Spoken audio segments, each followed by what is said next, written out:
evening. I now call the November 22nd meeting of the Wallingford-Swarthmore School Board to order. In opening, if you're willing and able, please rise and join me in the pledge of allegiance. Of the United States of America and to the republic for which it stands, one nation, under God, indivisible, with liberty and justice. All right, thank you. I'd like to start by asking Ms. Pagora to take the roll call.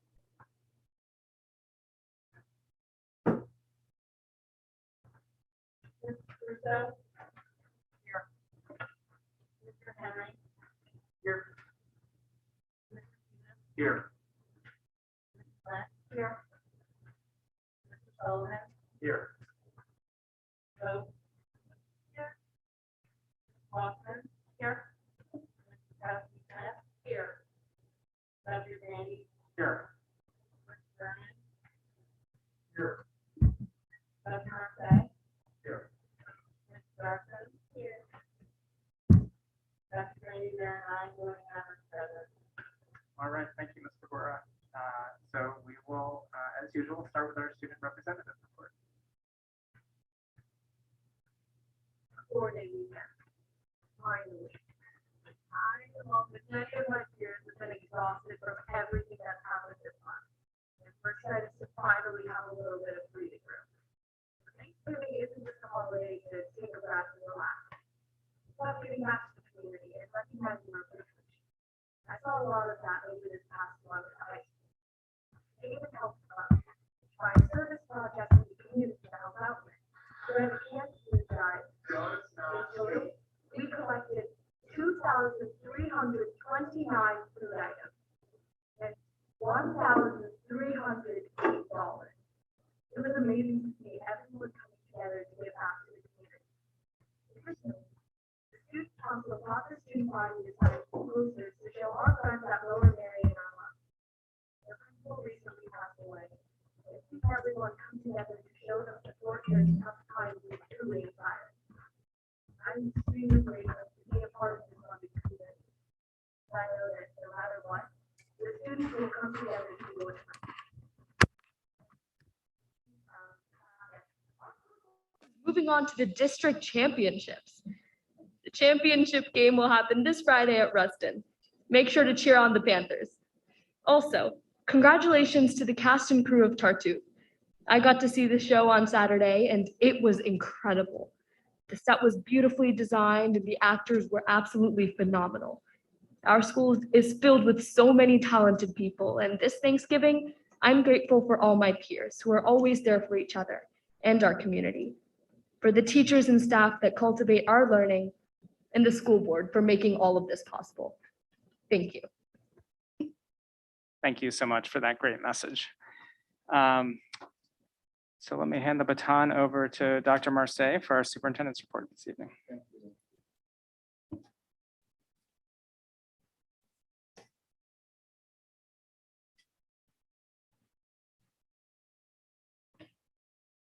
I do want to share, since our student rep, Soprasia, made reference, I do want to thank our student body for the love and support that they've reached out to my Lower Marion family and the passing of a very good friend and colleague of mine. It's been tough, and I really appreciate that as neighbors, we extend our hand in friendship during these difficult times, and it speaks to who we are as a community and the type of students and faculty that we have here. Speaks to that. So thank you for sharing that, and thank you to my new family, who's providing a tremendous amount of support. I want to share something with you before I get started, and that's if my clicker will work, but I don't need it. So normally I share with you my first slide, which I've accustomed to sharing, which is our mission and vision statement, right? Which out of all the days doesn't want to show. But in that particular mission and vision that we constantly see that I want individuals to pay particular attention to. And many of you probably breeze past this because we breeze it through it very quickly to tell you that we want to remind the community that some time ago, all of us committed to those words, that this board is committed to seeing via action. And what is the evidence of that? Respect for self and others, and leadership in a global community. I pulled those two out this evening because there was a gross violation by an individual or individuals when our faculty and staff, hopefully not students, had to arrive to work, had to arrive to school with a racial epithet that for me was deliberate and intentional. Now, I don't know if this person or persons are Black or African-American. I don't know if they're white. I don't know if they're Asian. I don't know if they're American Indian. I don't know if they're multiracial. I don't know if they click on other. Doesn't matter. What matters to me, though we are conducting an investigation and as many video cameras as you have, it's so disappointing that they're always at the wrong angle, right? To see clearly, but we see some things enough. And so as we're investigating this, I'm deeply concerned about what were the conditions that led this individual to write that. Regardless of age, we don't know, right? Could be someone within our community, it could be someone outside our community, we just don't know. But what we do know is they brought it to our front steps. What we do know. What we do know is that it doesn't represent this community. There's an individual or individuals who believe that may be the case, but absolutely is false.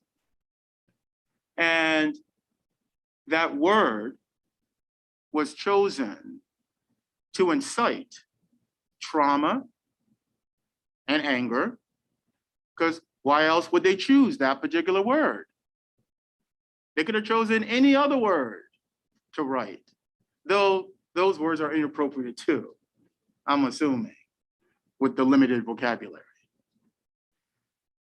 So, you know, I had a conversation with Mr. Savage and reflecting upon this and thinking through, and members of my team, and I appreciate as soon as we found out, every person I contacted came to my office immediately and tried to put a perspective and additional insight, right? Because it's extremely important that as these situations occur, that you bring in team members to reflect on what are next steps, right? And hopefully those are the right next steps, right? But at the end of the day, there'll always be someone who will share with me, you should have done more. You should have done this, you should have done that. I get it. So I was talking to my colleagues to my left and to my right, and I shared this wonderful documentary, if you have not seen it. And I encourage everyone to see it.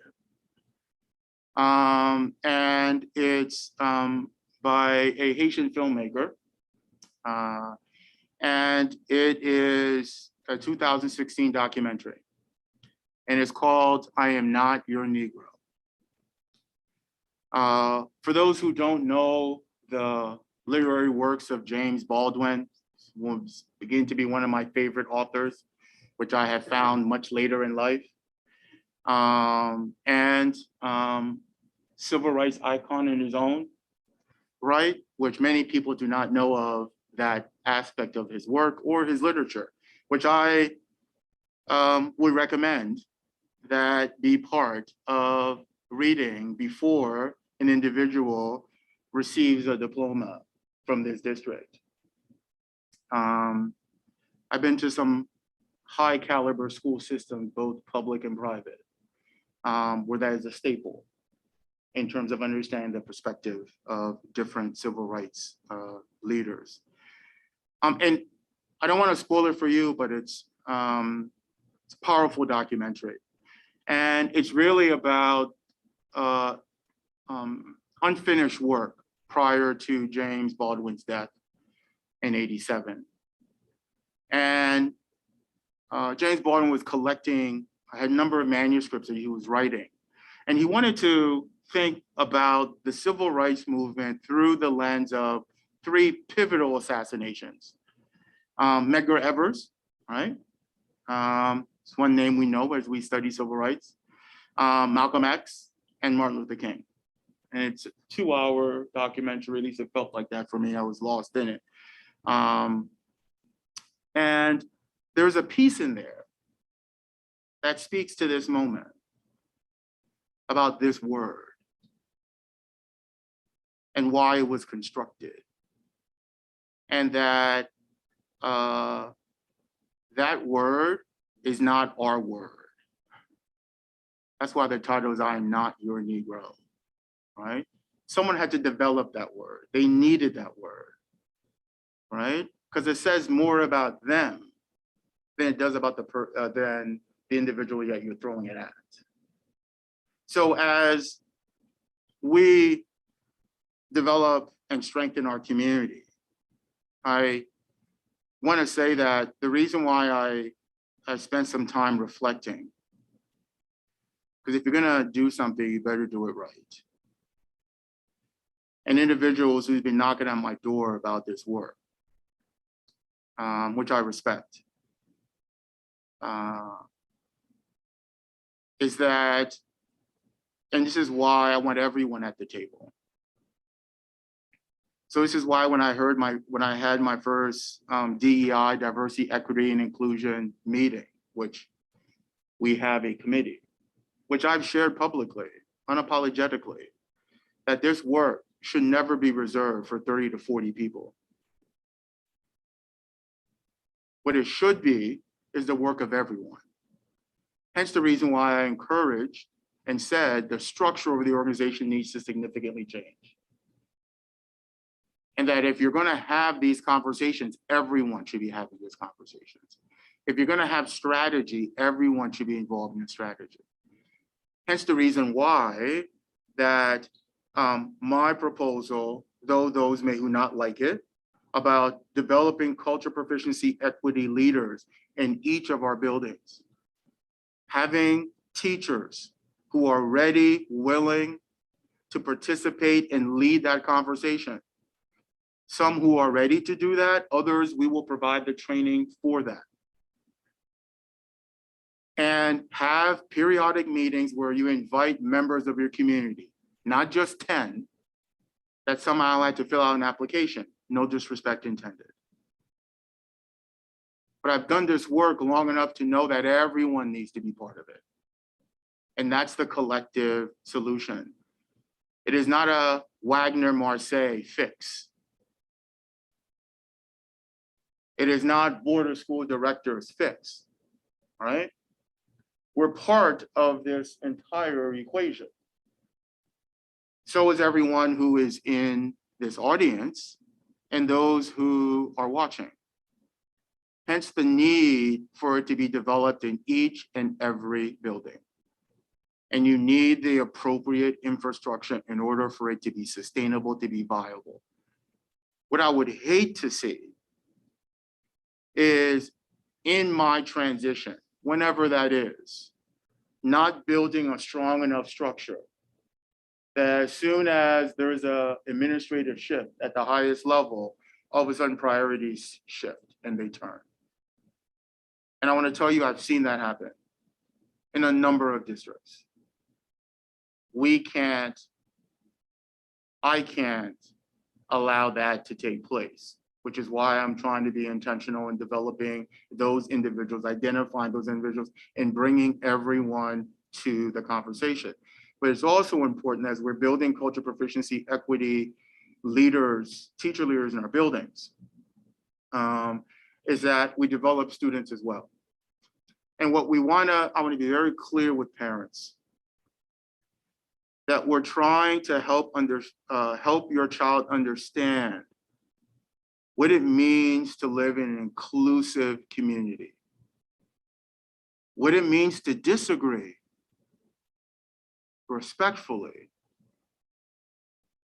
What does it mean to learn about other individuals with different perspectives, different practices? You don't have to adopt it, right?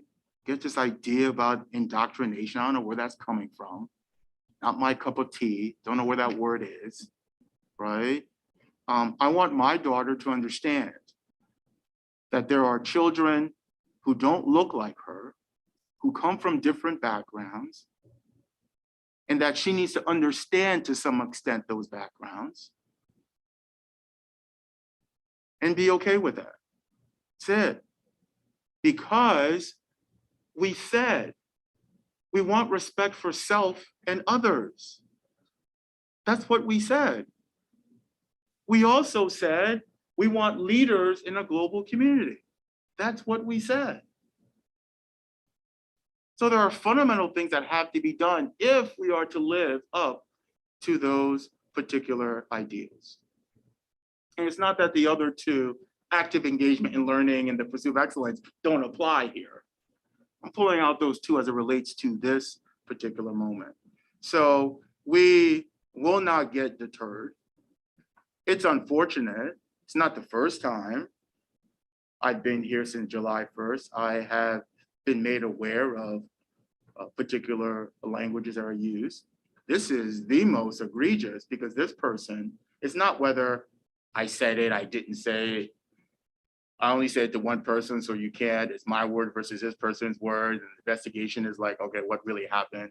Like, you went out and intentionally took a marker and you wanted the public to see it. It's not like you wrote in your diary, "Dear Diary," and you closed it up. So it goes to the state of mind of that particular individual or individuals. It just doubles, really, my resolve for me and for this board and for the work that we're going to do during the time that I am here, that you are here. So I wanted to convey that message to our community, to this audience, that the road is a long one, but one that we will travel together, and we're going to execute this better than it's done before, whatever that looked like prior. So let me quickly go through, if I may, apologize for taking so much time at the meeting. I want to talk about our health and safety plan a little bit. And I know that there's been a lot of back and forth with regards to who has the authority, who doesn't have the authority, mask mandates, the governor, PA court system. What does that mean for our institution? What does it mean for our health and safety plan? And I want to tell you that as this makes its way through, obviously continues to make its way through the court system, that this administration plans to follow our health and safety plan long before the mask mandates came into place, which required a particular metrics. Now, we all know things have changed. And we all know that there has to be an off-ramp.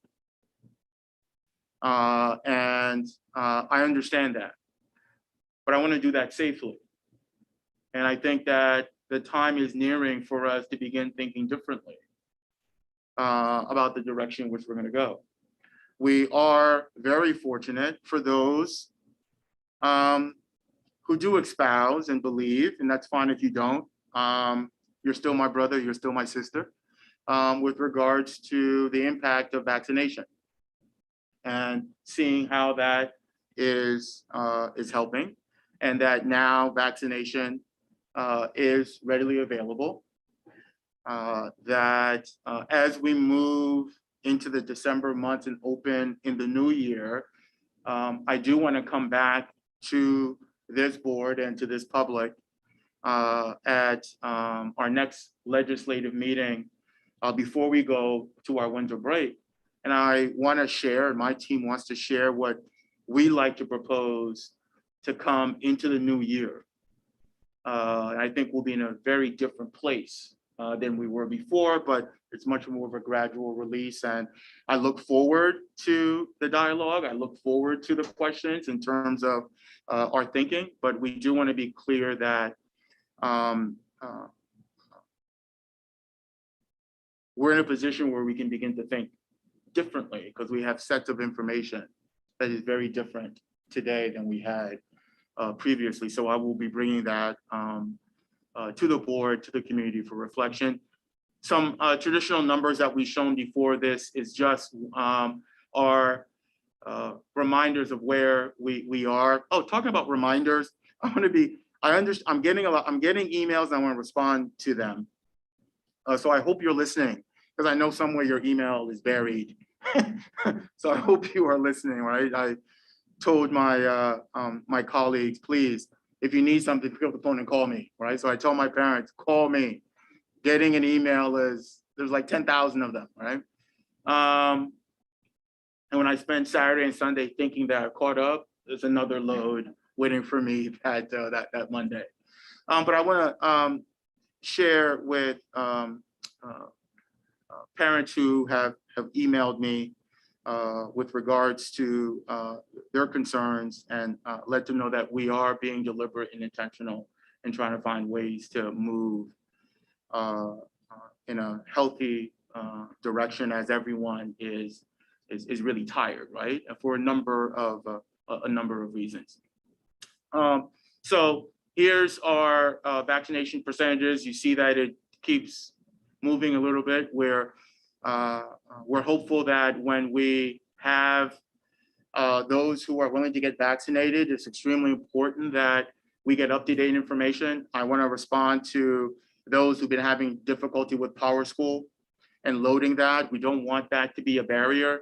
There are multiple ways in which we'd like for you to, if you're willing to provide us with that information, because we're going to have up-to-date records. So if you are able, absolutely, we'd love for you to come in person and give that to us. We also, if you can scan it, take a picture of that, and feel comfortable sending it via that medium, we will accept that as well. And for those who are brave enough and have found success, because we have people who found success using PowerSchool, please make sure that is. But either or, we encourage you that if you're having challenges, please contact either our lead nurse, Deb Sweeney, or your child's nurse, and they will find ways in which to accommodate you in order to get that information available to us, so we can have the most up-to-date records as possible. And of course, our continued partnership with Springfield Pharmacy on the 29th, the 20th, and the 12th. As I was coming in late this evening, went to grab a bite to eat and came back. There were actually parents outside saying, can we go in and get vaccinated? And I said, my apologies. I'm sorry if we sent out the wrong date, but it is not tonight. And I shared with that parent that dated. There was a child there. He goes, "Was this for nothing?" And dad said, "No, no, no, it wasn't. We'll come back next time," right? So the humor that only children can bring to a situation. So we wanted to share that with you in our commitment to there. We also want to remind you about our upcoming educational affairs meeting. We have been, this board has been very intentional in responding to ongoing conversation, especially with my leadership around accessibility, making sure that the public is aware of meetings and encourage you to please attend. If you can't attend, tag a friend and say, "Can you show up for me tonight?" And have your voices fielded through that as well. It's extremely important. So we have our educational affairs meeting tonight. We have educational affairs calendar part 2. It may be part 3 and part 4, but you never know, right? But we want to have that conversation. And I've shared this before, as we try to juxtapose between a district calendar and a culturally proficient religious calendar, and how do we balance those? And we have some ideas, some that will be accepted, others will think we're not going too far, and we'll just keep building on that every single year, right? I tell Cheyenne, we had parent-teacher conferences, and of course I was late, I'm sorry, but the teachers were absolutely wonderful. And it's all about growth, right? When Cheyenne walked into this building in early September, share with me how she's grown till now, right? Those numerical things that come attached to the side of the name, that will come, all right? For mommy and daddy, we're concerned about, have you grown? And have we seen that evolution? Though it may not be reflected in a quantitative, typical score, or should I say a typical Wallingford-Swarthmore School District score, right? Everyone's so competitive here, everything, I love it. So we're happy with that. So it is a growth process. We want to make sure that you come out and give your voice for those particular meetings. We also have a meeting tomorrow night, and it's our first policy meeting, and I'm really excited about that. And please join us. There's a number of policies.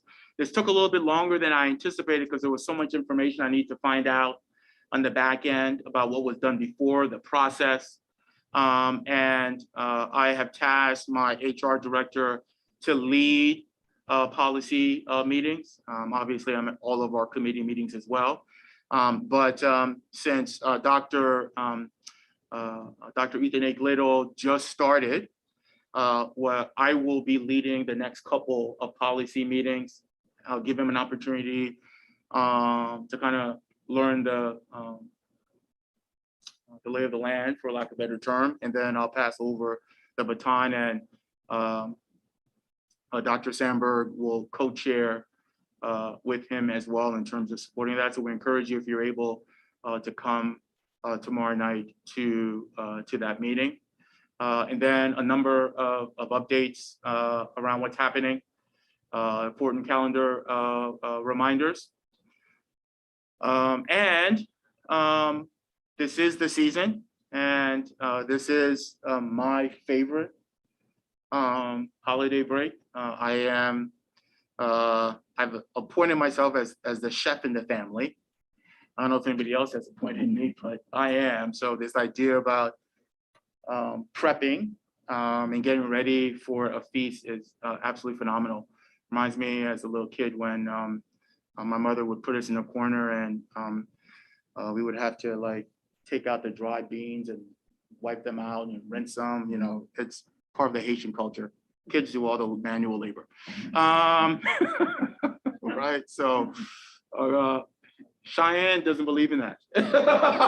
She does not believe in that one bit, right? So some wonderful activities, but I wanted to share that in terms of the spirit that exists and continues to exist here in terms of how we are thinking more than just about ourselves, but our neighbors who are near and far in terms of some of the activities that are taking that are taking place. So I do want to wish everyone a really safe holiday,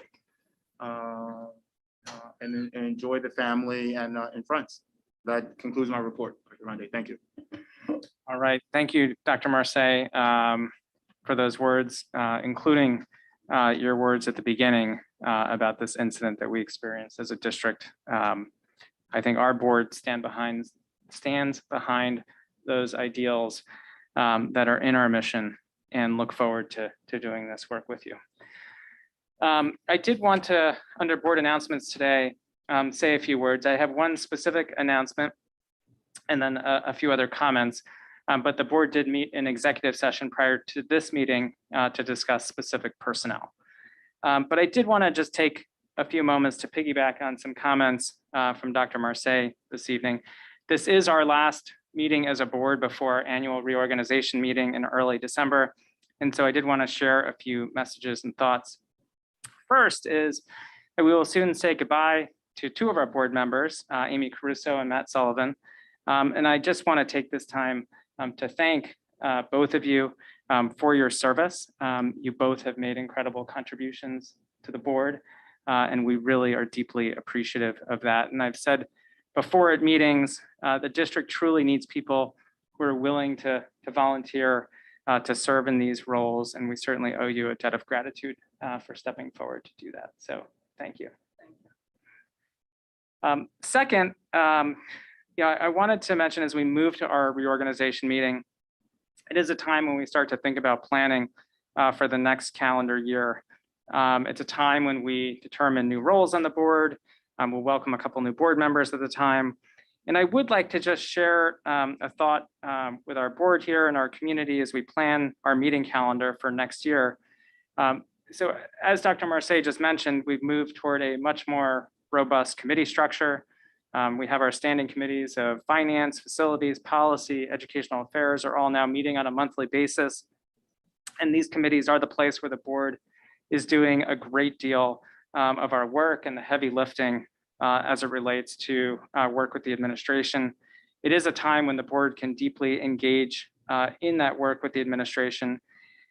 These legislative meetings, like we are having tonight, I would like the board to think about shifting these meetings to once a month now that we are, again, having all of our committees meeting on a monthly basis with opportunities for the public to engage in those meetings.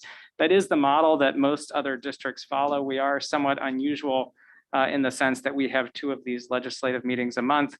And so there's nothing to take action on this evening, but I did want to bring that up, that we might consider that in the future. I think it would bring a lot of efficiency to the work of the board. I think it would help foster, again, a lot of the things we're trying to do with doing work in committees and creating ample opportunities for the public to engage with that work. The next thing I wanted to mention is just to, again, piggyback some comments about the health and safety plan. And, again, we're not going to take any action on that this evening. But again, I just want to offer a few thoughts. I know our students and families have diverse views about how fast or slow we should go in terms of making changes to our health and safety plan as we get closer and closer to pre-COVID times. I do think we've made enormous progress this year. Our students are experiencing school in a way that is much closer to pre-COVID times, but we're obviously not all the way there yet. And I know one of the questions is, when will masks become optional, especially in light of the state mandate ending in mid-January?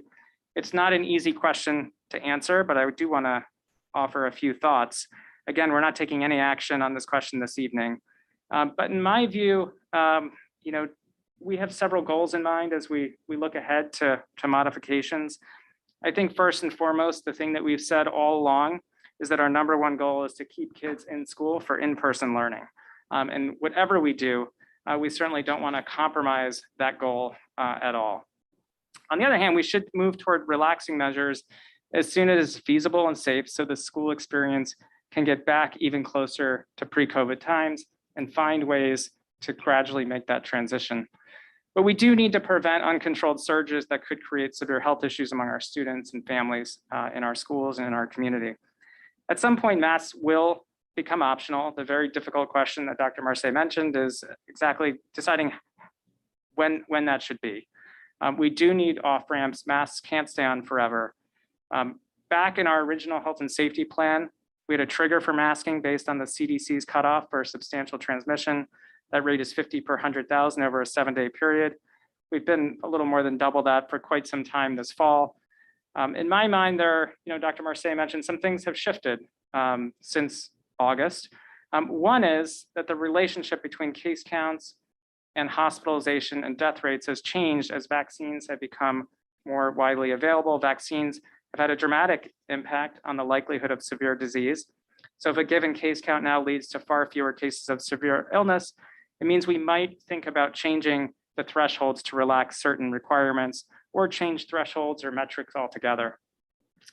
Now that we do have widespread access to vaccines for all of our students, this could change how we might think about our move toward relaxing some of our requirements, since again, vaccines are so protective against severe disease for those that choose to get vaccinated. And then there is hope that there are some new treatments for COVID on the horizon. I don't know how many people have followed that in the news, but there are 2 promising treatments that may be approved by the end of this year. And the question is how quickly those will become available. That's not known yet, but that too has a big impact on how we think about moving forward over the course of the pandemic.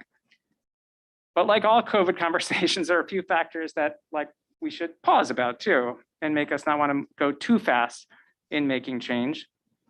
Masking in the classroom is currently what prevents close contacts from needing to quarantine and missing valuable in-person days in school. Our vaccinated students don't need to quarantine, but our unvaccinated students either do or they need to be in the test to stay program in order to keep coming to school. And so we can't overwhelm our test to stay program so that suddenly we can't manage to test all the kids that are in the test to stay program if masks come down and we have enough COVID circulating that we have a lot of people who turn into close contacts, and that would again compromise our goal of keeping kids in school. And then lastly, unlike many other illnesses, a student that gets COVID typically misses over a week of school. And so we have to think about that as well. There's really no way that we're going to eradicate COVID. Public health experts do agree that we're moving toward COVID gradually becoming a more endemic illness. The idea at the beginning of the pandemic that we could achieve zero COVID is not something people believe is really likely at this point. Eventually, masks will come off or at least become optional. Again, the question is when. I think many of the parents that I've spoken to fear this scenario where there's a huge spike in cases this winter, COVID's running rampant through the community, and right at that time, we allow masks to become optional. I understand that view, but we will have to, again, begin to think about all of these factors as we wrestle with when to make the change. I do think regardless, and I think Dr. Marseille's timeline is consistent with this, that we're not making any changes until all of our students have had a chance to get fully vaccinated. And so, I think that takes us into January around the expiration of the governor's order. I think we set a trigger in place back in August that was based on K through 6 not having access to vaccines, but 7 through 12. So at a minimum, we ought to be thinking about consistency across all grade levels. I really appreciate the administration doubling down on trying to get us the most up-to-date vaccination status information on our students. I think that helps with this conversation as well, and giving parents many different opportunities of how to share that information with us. And lastly, I think that we have some time and to continue to get input from some of the experts at CHOP and the state and those advising the county as we think about whether we shift metrics in some way and shift timelines. Again, I know everyone is very tired of COVID. People are tired of all of our efforts to beat back COVID. I know there are varying views on how much we should be concerned about it, but I do think we have to be prepared as a district for implementing some off-ramps, as Dr. Marseille mentioned. What we need to avoid, though, is a large number of students becoming quarantined or isolated and missing school in the face of a large winter surge. I hope that surge does not come. So, I think my message to the board is we'll certainly look forward to talking more about this in December. My message for our families is to, understand that we're going to start having this conversation, and the best way to prepare is to get vaccinated, get your kids vaccinated. Again, as we get closer to December and January, we'll revisit the discussion. We're certainly, again, not making any changes today, but we do have to, again, start considering our next step. So anyway, thank you very much for listening. I know this is a little longer than usual comments during this time, during the board agenda. But I think it was important to share some of those messages with the full board as well as the full community. So that takes us to our part of the agenda for audience recognition for response to items that are on the agenda this evening. Again, this is a time for public comment for things we are voting on this evening. We'll have time later for topics not on the agenda. And again, as a reminder, this comment time is for district residents and taxpayers to speak to the board about an issue that is before the board or may come before the board. It's a time for us to listen and hear perspectives and experiences from our community.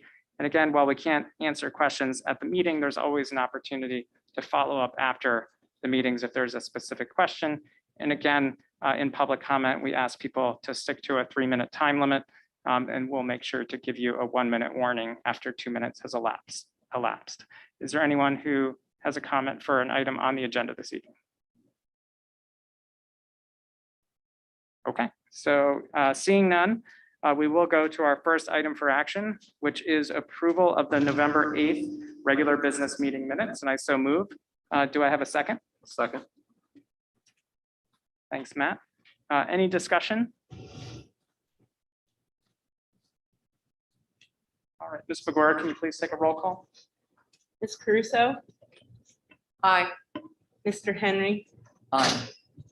Mr. Cutis? Aye. Mrs. Lentz? Aye. Mr. Sullivan? Aye. Ms. Vogt? Aye. Ms. Walkman? Aye. Ms. Wachowski Smith? Aye. Dr. Grandy? Aye. Dr. Grandy, the minutes passed with a vote of 9-0. All right, thank you, Ms. Fagora. So that takes us to personnel. There's 12 items for action in that section. Are there any items on the list anyone on the board would like to separate from the rest? All right, so we'll take them all together. First, we have approval of 2 resignations as listed in the agenda. We have the approval of 1 appointment, Avril to Keith Weiner, a social worker at the high school. We have approval of 6 leaves of absence as listed in the agenda. We have the approval of 1 change of assignment as listed in the agenda. We have approval of changes of hours as listed in the agenda. These changes of hours reflect bus route assignments. We have approval of activity advisors as listed in the agenda. We have approval of 2021-2022 winter athletic supplementals as listed in the agenda. We have approval of 2021-2022 activity supplementals as listed in the agenda. We have the approval of a correction to a mentor appointment. We have approval of a change in salary status for Lori Sollenberger. We have approval of a stipend for the district lead COVID nurse to coordinate and perform COVID-related duties during the 2021-2022 school year. And we have approval of an independent contractor to provide live streaming services of music concerts for the 2021-2022 school year as stipulated. All the items in this section are as attached or described in the agenda. Do I have a motion? So moved. Thanks, Kelly. Do we have a second? Second. Thanks, Wendy. Any discussion on those items? Okay, Ms. Begora, can you please take a roll call vote? Mr. Henry? Aye. Mr. Cutis? Aye. Mrs. Lentz? Aye. Mr. Sullivan? Aye. Ms. Vogt? Aye. Ms. Walkman? Aye. Ms. Wachowski Smith? Aye. Ms. Caruso? Aye. Dr. Grandy? Aye. Personnel items passed 9-0. All right, thank you, Ms. Fagora. So we go to student services. There's just 1 item in that section, which is approval of 2021-2022 related service provider contracts. So you just want to make a note that the years in there are all correct, but the label at the top says 2020, 2021, should read 21, 22. But this item is again attached to the agenda. Do I have a motion? So moved. Thank you, Kelly. Do we have a second? Second. Thanks, Mary Jo. Any discussion? All right, Ms. Fagora, can you please take a roll call vote? Mr. Cutis? Aye. Mrs. Lentz? Mr. Sullivan? Aye. Ms. Vogt? Aye. Swaffman? Aye. Ms. Witkowski Smith? Aye. Ms. Crusoe? Aye. Mr. Henry? Aye. Dr. Grandy? Aye. Dr. Grandy, the vote passes 9-0. All right, thanks, Ms. Fagora. And that takes us to finance. We have 4 items for approval. Are there any on that list that anyone would like to separate from the rest? Yes. A. A, okay. All right, any others? Okay, so we'll take item A first, which is acknowledgement of receipt of the financial statements for October. Do I have a second, or do I have a motion? Sorry. So moved. Thanks, Kelly. Do I have a second? Second. Thanks, Wendy. Any discussion? Yes, I just wanted some clarifications because we do have, it says Fund 10 for October and just wanted clarification on the other funds that aren't listed. So, Yeah, I think you have to go to the microphone. Can you go to the microphone? Yeah.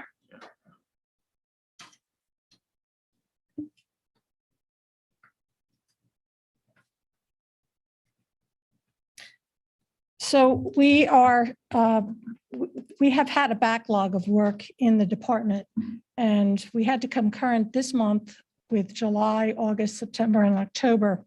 And we focused all of that time on Fund 10 because that's where 95% of the money goes through. So for the next reporting meeting, we will have those other smaller funds. Thank you. Okay. Any other discussion? Okay, Ms. Fagora, can you please take a roll call vote on item A? Ms. Lentz? Aye. Mr. Sullivan? Aye. Ms. Vogt? Aye. Ms. Walkman? Aye.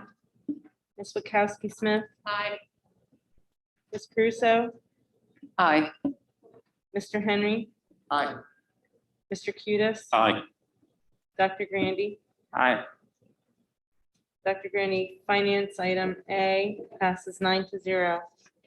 All right, thank you, Ms. Fagora. So then we have B, C, and D, which we'll take together, which is acknowledgement of the receipt of the treasurer's report for October 2021, approval of payments to vendors as stipulated from October 16th, 2021 to November 16th, 2021, and acknowledgement of receipt of the financial statements and treasurer's reports from July through September.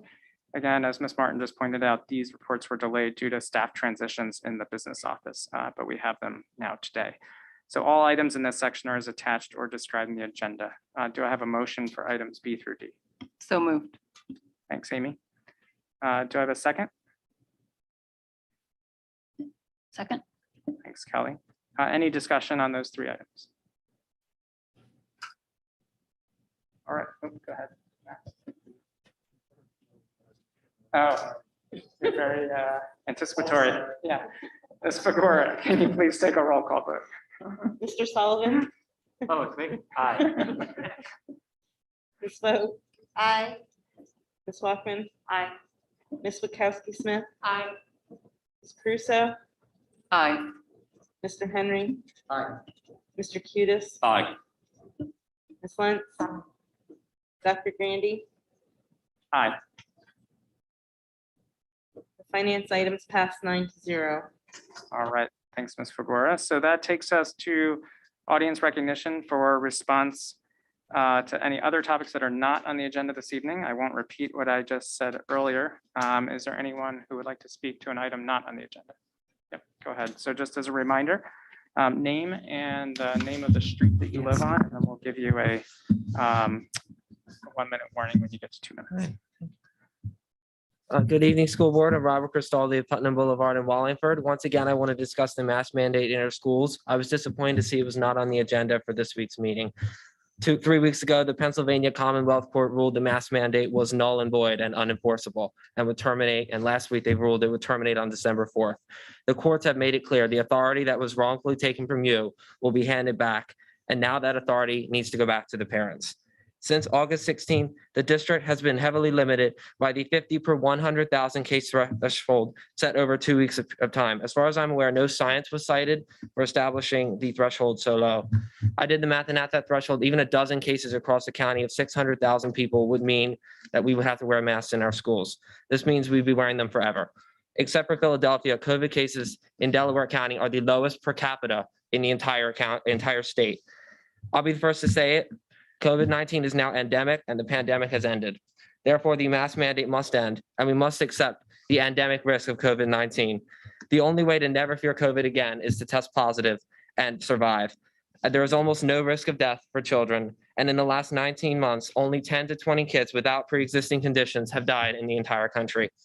Treating children like they are the elderly is not only irresponsible, but dangerous to the learning environment. Dr. Grandy, I think it was you a while back that said eventually these restrictions have to come to an end at some point. So why not now?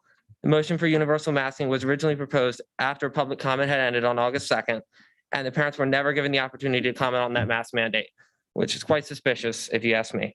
The district caved that night because all the residents of Swarthmore said they wanted masks. The residents of Nether Providence said no, and almost completely. The board, was supposed to be representative of the population, caved to a one-party municipality that is smaller in land area and population than Nether Providence.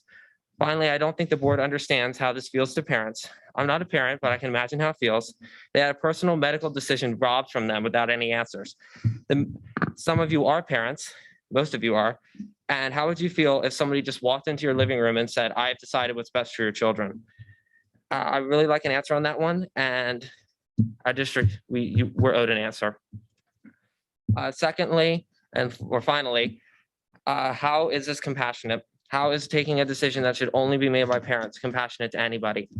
And I guess I'll see you all on December 13th, and hopefully there's no tricks played that night. Thank you and good night. All right, thank you. Do we have any other comments this evening for items not on the agenda? Okay. Seeing none, we will move on to school board reports. Do we have any reports this evening? Do you have a report from our finance committee? Do we have anyone with that report from? Do you have one? Not yet.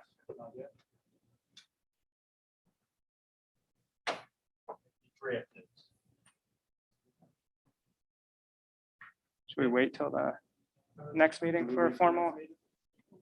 If we don't have a final, Okay. yeah, we'll just wait. Are there any other reports? Any out of district roles? Do you have anything, Jeff? Oh, old business, okay. All right, so let's move on to old business. Thank you, Dr. Grandy. I just wanted to take a minute.